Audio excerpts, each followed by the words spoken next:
दोस्तों नमस्कार, मैं हूं विनोद कुमार, न्यूज़ परिवर्तन 24 से। जैसा कि आप सब जानते हैं, हमने ये चैनल शुरू किया था एक मकसद के साथ कि हम लोग सिर्फ ही आम आदमी से जुड़े मुद्दे उठाएंगे और सामाजिक मुद्दे उठाएंगे। उम्मीद है हम उस पर खरा उतर रहे हैं। आज हमारे साथ हमारे स्टूडियो में जो गेस्ट है, विशेष मेहमान हैं, वो हैं अभिषेक चौहान, जो कि एक बहुत बड़े ग्रास आर्टिस्ट हैं, यानी कि ग्रास से कलाकृति का वो दिखाने वाले, अपनी कला दिखाने वाले। एक आम परिवार में जन्म लिया, स्कूल गए, वहाँ क्रिकेट में आए कुछ देर के लिए, लेकिन उसके बाद कॉलेज में थिएटर के लिए काम किया, रंगमंच में काम किया तकरीबन 1 साल के लिए। फिर ये बड़े जब स्कूल कॉलेज छोड़ा तो एक ग्रास आर्टिस्ट के नाम से बन के वहाँ से कॉलेज से निकले। आज पहचान है इनकी ग्रास आर्टिस्ट के नाम से, क्योंकि एक ग्रास से ही अपना आर्ट कला मूर्ति दिखाते हैं। तो करते हैं शुरू सवाल जवाब अभिषेक चौहान से। सबसे पहले हम चर्चा करना चाहेंगे कि आपका बचपन कैसे गुजरा, किस तरीके से आप शरारती थे या?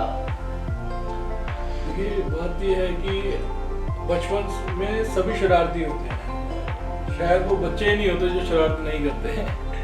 तो मैं भी बहुत शरारती था जी, शरारतें करता था और स्वाभाविक है, बचपन में शरारती हूँ। कभी पिटाई हुई माँ बाप से? वो तो होती है जी। वैसे पिटाई के बारे में बहुत कम लोग पूछते हैं, पर बचपन में शरारतें कर रहे हैं तो स्वाभाविक है कि पिटाई भी होगी।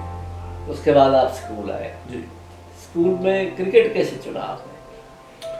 देखिए, स्कूल में ये था कि मेरे जो मित्र थे, सहपाठी थे, वो भी क्रिकेट खेलते थे।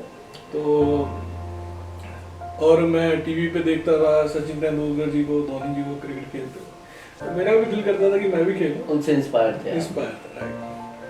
तो वहीं से क्रिकेट का सफर शुरू हुआ और बहुत चौके छक्के मारे मैंने भी। तो स्वाभाविक है वो भी। फिर छोड़ा कैसे आपने, जब इतना अच्छा खेलते थे आप? देखिए, जब भी हम कुछ भी करते हैं तो एक ना प्रोफेशनल पॉइंट ऑफ व्यू भी देखना होता है उस चीज़ का। तो मुझे वहाँ पे करियर नहीं दिख रहा तो चीज़ छोड़ना पड़ा। छोड़ दिया। कोई स्कूल में जैसे शरारती होते हैं बच्चे, कोई खास एक वाक्य आपको याद हो, किस तरीके की आप शरारत करते थे और कभी टीचर से कभी धुलाई हुई? देखिए, अभी क्या पता है, क्योंकि मैं राजपुरा में पढ़ा हूँ तो शायद मेरे कोई पुराने टीचर भी इस समय तो देख रहे हैं। तो पिटाई तो हुई है जी। सही बात बताओ, पर ज़्यादातर जैसे होमवर्क वगैरह में कम ही करता था, तो उस वजह से ज़्यादा होती थी। उससे ज़्यादा। उसके बाद आप कॉलेज आए 2012 में, तो रंगमंच काम किया, यानी कि थिएटर में काम किया आपने, फिर अचानक वो भी छोड़ दिया। देखिए, जब ना ये एक यंग पीरियड होती है, यंग एज होती है, तब ना इंसानों को बहुत चीज़ें शफल करनी चाहिए, हर चीज़ में प्रयास करना चाहिए, जो बेहतर लगे सबसे उसमें आगे कनेक्ट। लेकिन ये अक्सर देखा गया है, जैसे 10वीं पास होता है तो हर एक स्टूडेंट के मन में, पेरेंट्स के भी होता है साथ ही, कि अब कैरियर चुनने का। देखिए, लेकिन कैरियर, आपने लीग से हट के काम किया। देखिए ये तो कह सकते हैं कि चलो, जैसे +2 है, +2 या 10th के बाद जो भी है ना पाथ रहा मेरा, तो पेरेंट्स का उसमें इन्वॉल्व रहा, क्योंकि उनकी गाइडेंस के अंदर ही मैंने करा जो भी करा। बट डेफिनेटली ये चीज़ें रहती हैं कि आपको जब अपने पाथ के बारे में चुनना होता है तो उसके लिए एक अलग सोच होनी ज़रूरी है। देखिए, खास कलाकारी एक ऐसी चीज़ है, अगर आपको मैं सही मायने में बताऊँ, कोई नहीं कर रहा। आपको और बहुत सारे आर्टिस्ट मिल जाएंगे जो पेंटिंग करते हैं, मूर्तियाँ बनाते हैं, अलग अलग तरह के सिंगिंग करते हैं, ये भी एक कला है, लिखना एक कला है, डांस करना एक कला है। पर आपको खास से कलाकृतियाँ करता हुआ शायद ही मैं पहला ही इंसान हूँगा जो मिला। तो वो एक बहुत बड़ा गैप है। और जब भी हमें कोई करियर पाथ चुनना होता है जिंदगी में, तो ऐसा करियर पाथ चुने जिसमें आप अलग दिखें। तो जब आपने 10वीं पास की, जी। जब कैरियर चुनने का टाइम था, तो आपके सामने कई ऑप्शंस थी, लेकिन तब तक आप अनडिसाइडेड थे। हाँ, हमने पूरा लुत्फ उठाया अपनी जिंदगी में। अनडिसाइडेड 10 में। हाँ, क्योंकि देखिए वो समय दोबारा तो नहीं आ सकता। हर कोई प्रयास करता है कि वो समय दोबारा आ जाए, पर नहीं आता। तो उस समय को मैंने ये कहता हूँ कि जस्टिफाई किया। तो ये जो आपका कला मूर्ति का आर्ट है या दूसरा आर्ट है जो घास से आप शुरू किए, ये सफर कैसे शुरू किया? देखिए ये ना कला, वैसे हम सोचते हैं कि ये अभिषेक जी घास से कलाकृतियाँ बना रहे हैं, ये बिल्कुल नई चीज़ है ना। बट अगर मैं आपको बताऊं, ये बिल्कुल भी नई चीज़ नहीं है। आज से कई सदियां पहले हमारे जो पूर्वज ये झोंपड़ियां बना के घास से रहते थे, तब भी हम अपने घरों को सजाते थे। जैसे आप देख रहे होंगे फ्रेम में अभी एक सुंदर सी यहाँ पे मूर्ति पड़ी है, एक यहाँ पे फ्लावर पॉट लगा हुआ है। तो ऐसे तब भी हम अपने घरों को सजाया करते थे। सजाने के लिए तब हम जो कुदरती चीज़ें होती हैं उनका इस्तेमाल करते थे, जिसमें ये घास कला भी थी और रंगोली होती थी मिट्टी की, गोबर से लीप कर, मतलब उससे भी बहुत सारी चीज़ें होती थी। तो ऐसी चीज़ें हम तब इस्तेमाल करते थे। तो इंसान धीरे धीरे कुदरत से दूर जाता गया, बट अब दोबारा कुदरत की तरफ आ रहा है। तो डेफिनेटली ये एक ग्रास आर्ट एक बहुत बड़ा कह लो कि एक दायरा है जो आने वाले समय में फले फूलेगा। तो ये आप किस चीज़ से इंस्पायर हुए? कोई आपका मेंटर रहा हो जिसमें ये आप ग्रास आर्टिस्ट के रूप में आज एक निखार आया अपने प्रोफेशन में? देखो एक्चुअली क्या है कि ये जो आर्ट है मुझे मेरे दादाजी से सीखने को मिली। लेकिन यहाँ एक बात जानना चाहूँगा मैं, जी। क्या आपने फर्स्ट टाइम ऐसा कला का कोई काम किया था तो आपके दादाजी ने आपकी पिटाई की थी? देखो ये तो दादा पोते का प्यार है आपस में। तो ये चीजें तो चलती रहती है, पर ये है कि सिखाने के मामले में दादाजी स्ट्रिक्ट, और वही स्ट्रिक्टनेस है कि एक अभिषेक चौहान, एक आम सा कह लो लड़का जिसको ये नहीं पता था कि उसने भविष्य में क्या करना है, वो एक ग्रास आर्टिस्ट बना हुआ है। और इसके लिए मैं उनका हमेशा के लिए थैंकफुल हूँ। जी, उसमें दादाजी ने पिटाई इसीलिए की कि ये काम क्यों किया या किसी और वजह से? एक्चुअली मैं दादाजी से आर्ट सीख रहा था, तो वो आर्ट मुझसे सही तरीके से बन नहीं रही थी, तो मैं एक ही गलती को बार बार दोहरा रहा था। तो दादाजी ने थोड़ा सा मुझे कह लो कि प्रसाद दिया, फिर वो मैंने गलती दोहराई नहीं। तो अभी आपने पीछे छत्रपति शिवाजी की एक कलाकृति बनाई है, प्रतिमा बनाई है, तो आपने उनको ही क्यों चुना? देखिए शिवाजी महाराज हमारे इस कंटेक्स्ट में है कि इतिहास, तो जो ऐतिहासिक कलाकृति है वो भरे पड़ा हिंदुस्तान, तो आपने इनको क्यों चुना? देखिए इसका कारण, दो कारण है अगर मैं आपको सही बात बताऊं। शिवाजी महाराज के रिलेटेड जितने भी ऐतिहासिक तथ्य हैं वो विदेशी म्यूजियमों में पड़े हैं। जैसे अभी महाराष्ट्र गवर्नमेंट 5 साल की लीज पे एक बागनत, जो हाथ में इस्तेमाल करने वाला हथियार होता है, तो शिवाजी महाराज का वो लीज के ऊपर लेकर आए हैं सिर्फ 5 साल के लिए। दोबारा उन्होंने फिर विदेशी म्यूजियम में चला गया। तो शिवाजी महाराज साथ ही साथ हमारे लिए एक आइडल है, क्योंकि उन्होंने स्वराज की बात करी थी। स्वराज आज से 350 साल पहले जब शिवाजी महाराज का राज्याभिषेक हुआ, तो उन्होंने स्वराज की बात करी थी। तो वो एक कह लो बहुत महान शख्सियत है मेरे लिए।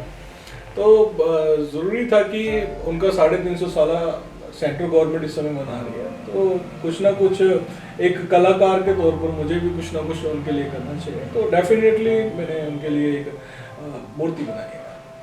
तो जब आपने ये मूर्ति बनाई, उसमें कहीं मैंने सुना है, पढ़ा है, देखा है कि उसमें जैसे पगड़ी है, उसमें एक विशेषता है कि अगर उस पर लाइट डालेंगे तो उस मूर्ति का जो स्वरूप है वो अग्रेसिव टाइप का होता है।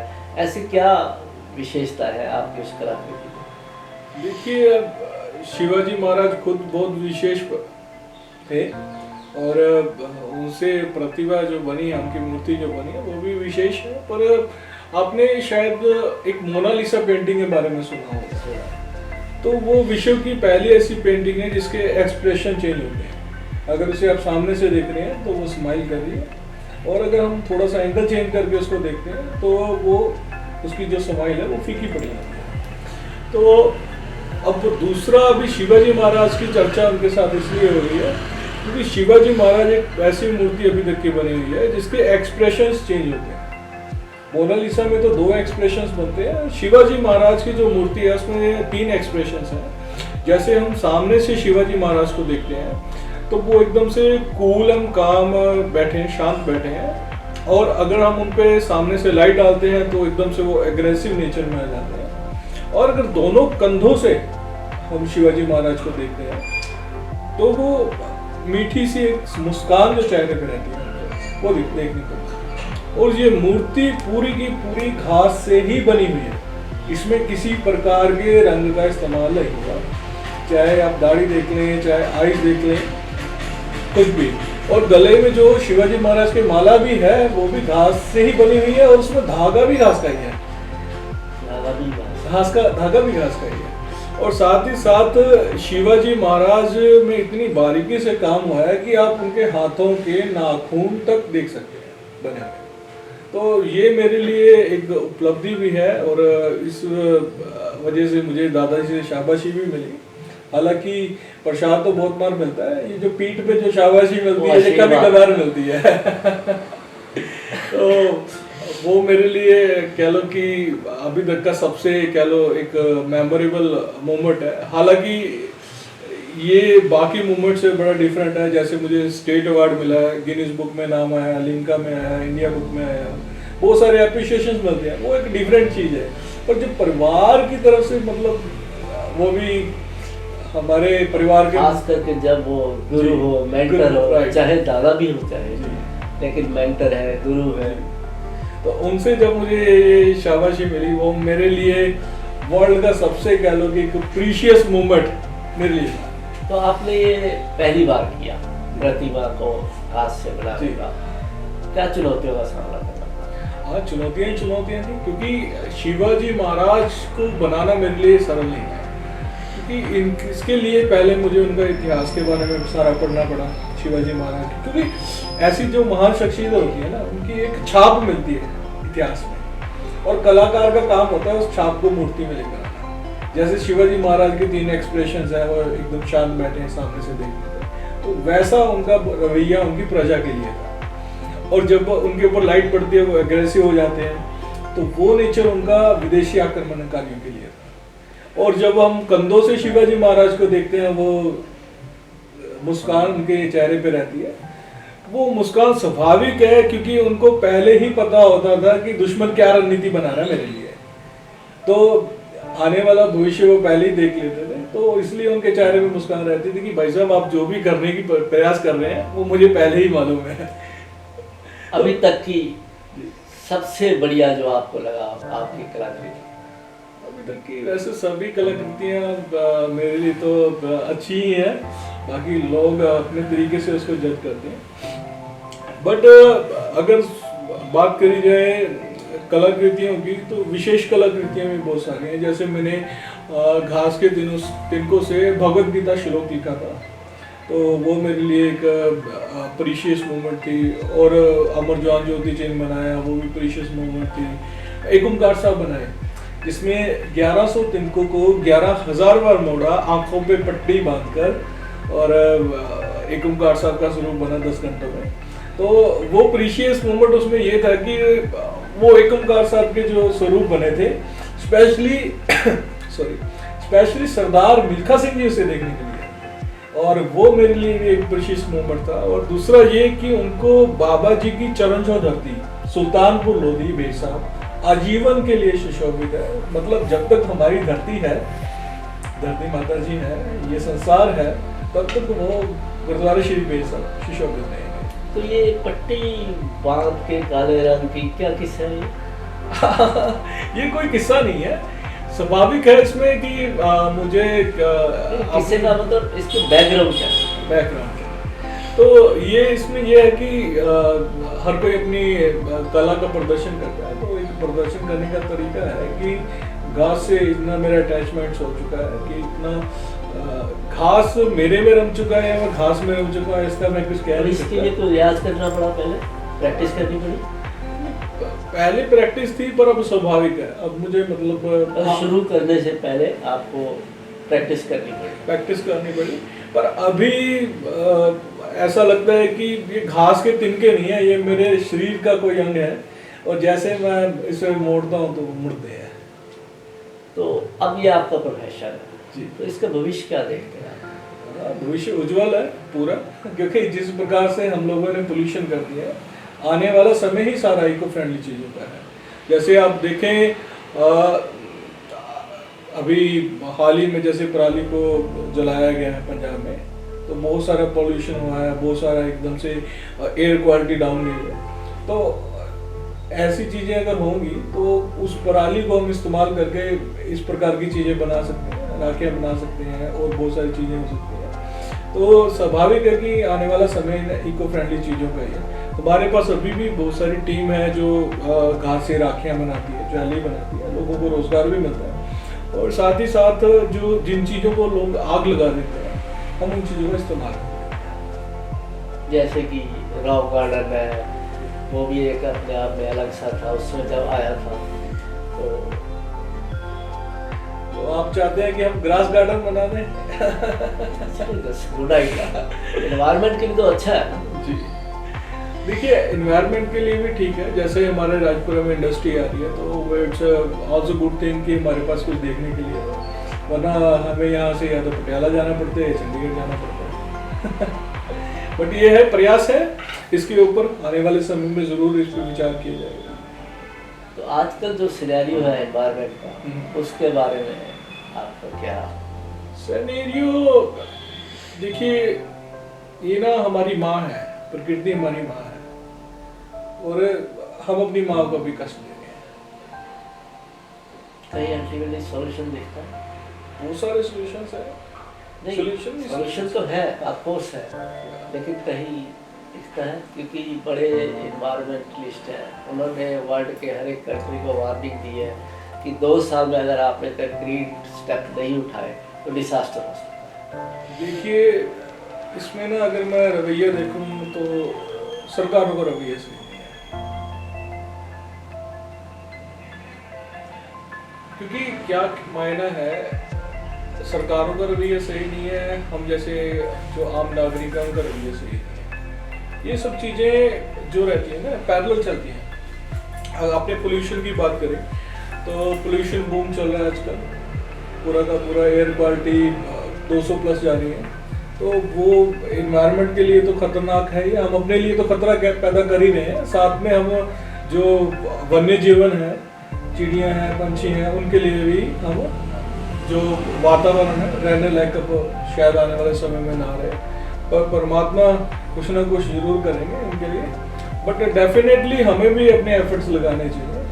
आपने अभी एक प्राइम मिनिस्टर नरेंद्र मोदी की कुछ सुनाया था? अच्छा, वो एक्चुअली ये था कि पीछे मोदी साहब जी के लिए मैंने अनाज के साथ उनका एक छायाचित्र बनाया था, तो वो बहुत चर्चा का विषय है और अभी भी फिलहाल चर्चा में ही है। बट चीज़ें ये रहती है ना, कलाकार कहीं भी कला ढूंढ लेता है, तो वो अनाज था जो, वो मुझे अनाज नहीं दिख रहा था, मुझे रंग दिख रहा था, और मैंने चावल यूज किए थे आपने चावल से?